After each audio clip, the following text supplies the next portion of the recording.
పూర్వం ఒక దట్టమైన అడవిలో ఒక ప్రశాంతమైన ఆశ్రమం ఉండేది.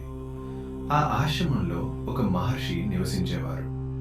ఆ మహర్షి అడవిలో తపస్సు చేస్తూ, వేదాలు అధ్యయనం చేస్తూ, ఉపవాసాలు, జపాలు చేస్తూ ఎంతో నియమబద్ధమైన జీవితం గడిపేవాడు.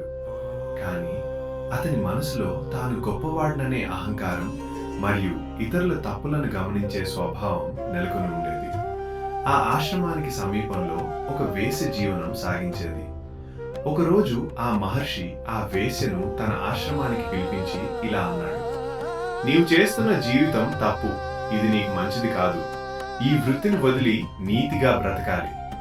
ఆ మాటలు విన్న వేశ్య ఏమీ చెప్పకుండా తలదించుకుని సరే స్వామి అని మౌనంగా వెళ్ళిపోయింది. ఆ మర్నాడు నుంచి ఆ మహర్షి ఆ వేశ్యను గమనించడం ప్రారంభించాడు. కానీ ఆమె తన జీవన విధానాన్ని మార్చుకోలేదు.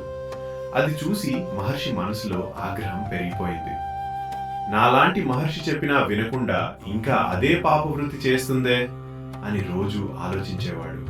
ప్రతిరోజు అతని మనసులో ఇదే భావన: ఆ వేశ్య ఎంత పాపం చేస్తోంది, నేను ఎంత పవిత్రుణ్ణి.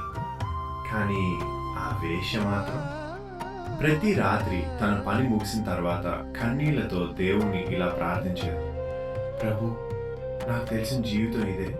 నేను తప్పు చేస్తున్నానని నాకు తెలుసు, కానీ నన్ను క్షమించు. నా హృదయం నీ పాదాల దగ్గరే ఉంది. ఆమె ఎప్పుడూ తనను తాను గొప్పగా భావించలేదు. వినయం, పశ్చాత్తాపం, నిజమైన భక్తి ఆమె హృదయంలో నిండి ఉండేవి. ఇలాంటి ఆత్మను తాకే భక్తి కథల కోసం ఇప్పుడే తేగా డివోషన్ ఛానల్ని సబ్స్క్రైబ్ చేయండి. ఒకరోజు ఆ మహర్షి ఆ వేశ్యను మళ్లీ ఆశ్రమానికి పిలిపించి కోపంతో ఇలా అన్నాడు. ఆశ్రమం ముందు కొన్ని రాళ్లను కుప్పగా వేసి ఆమెకు చూపిస్తూ అన్నాడు: నీ జీవితంలో నీవు చేసిన ప్రతి తప్పుకు ఒక రాయి అనుకో. ఇవన్నీ నీ పాపాల లెక్కలు. ఇంత భారంతో నువ్వు ఎప్పటికీ ఈ దేవుణ్ణి చేరలేవు. అతని మాటల్లో బోధ కన్నా తిరస్కారం ఎక్కువగా ఉంది. ఆ వేశ్య ఏ వాదన చేయలేదు, ఏ మాట మాట్లాడలేదు. తల వంచి కళ్ళలో కన్నీళ్లతో నిశ్శబ్దంగా వెళ్ళిపోయింది. కాలం గడిచింది. ఒకరోజు ఆ వేశ్య మరణించింది. కొద్ది కాలానికి ఆ మహర్షి కూడా దేహాన్ని విడిచాడు. ఆశ్చర్యకరమైన సంఘటన: వేశ్యను స్వర్గానికి పంపించాడు, మహర్షిని నరకానికి తీసుకెళ్లారు. ఇది చూసి మహర్షి విస్తుపోయాడు. అతను యమధర్మరాజును కోపంతో ఇలా ప్రశ్నించాడు: నేను జీవితమంతా తపస్సు చేశాను, ఆమె పాప జీవితం గడిపింది. నాకు నరకమా, ఆమెకు స్వర్గమా? ఇదే నా న్యాయం? యమధర్మరాజు అని నవ్వుతూ శాంతంగా ఇలా అన్నాడు: ఓ మహర్షి, నువ్వు శరీరంతో తపస్సు చేశావు, కానీ మనసుతో కాదు.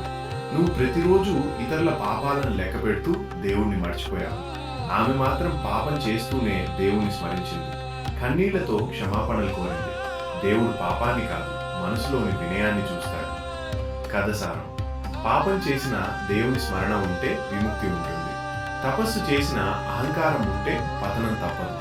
దేవుడు మన కర్మల కన్నా మన హృదయాన్ని చూస్తాడు. ఇతరుల తప్పులు లెక్క పెట్టేవాడు తన భక్తిని కోల్పోతాడు.